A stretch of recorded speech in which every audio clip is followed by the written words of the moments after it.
What if I told you the people who limit your life the most don't hate you? They love you, they smile at you, they sit next to you at dinner. They message you proud of you when you post something online. And yet slowly, almost invisibly, they shrink your ambition. By the end of this episode, you'll be able to identify the harmless torturers in your environment, understand the psychology behind them, and protect your future from quiet erosion. No one drinks poison if it's labelled poison. But what if it tastes like tea?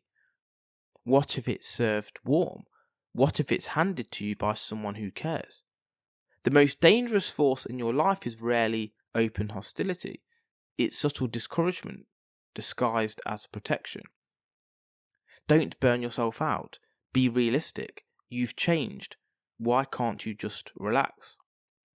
None of those statements are violent, but over time, they dull your edge. And ambition doesn't die from a gunshot. It dies from sedation. In grappling sports, you don't always lose from one decisive blow or throw. Sometimes you lose because someone grips you constantly. They pull, they lean, they drain.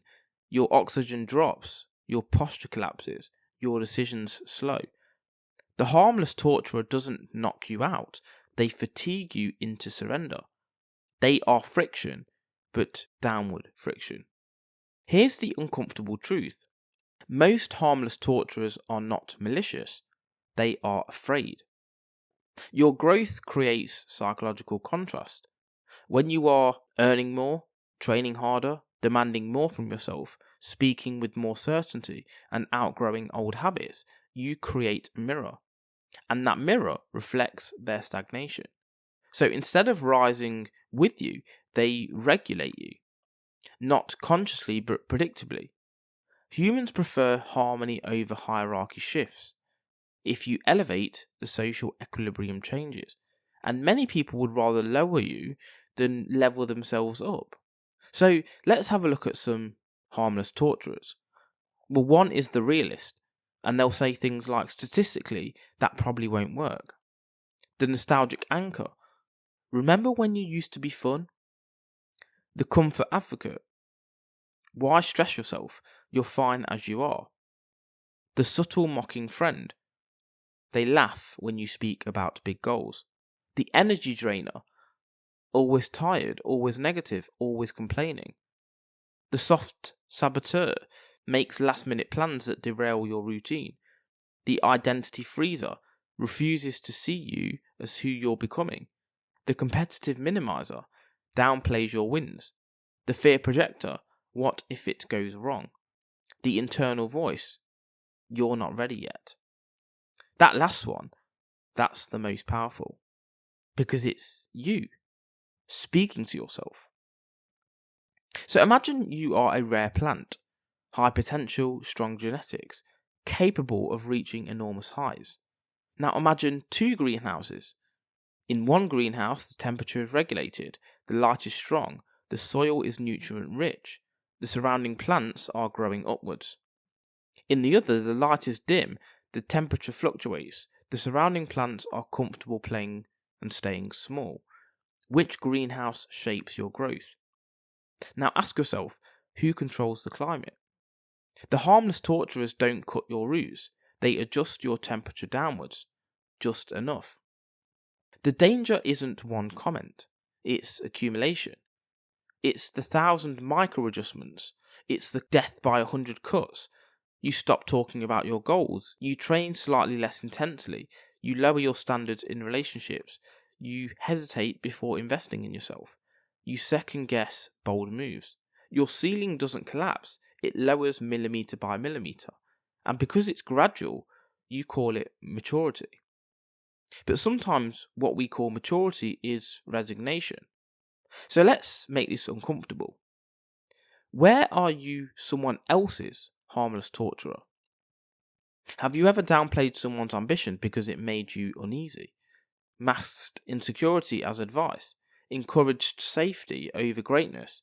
Laughed at someone else's new identity shift? Said just be careful when you meant don't surpass me?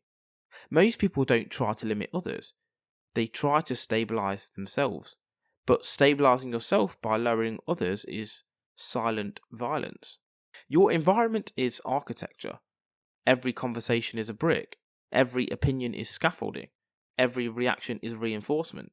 If you consistently place bricks of doubt, the structure becomes fragile. If you surround yourself with upward tension, high standards, discipline, expectation, your structure strengthens. You cannot out-discipline a low-frequency environment long-term.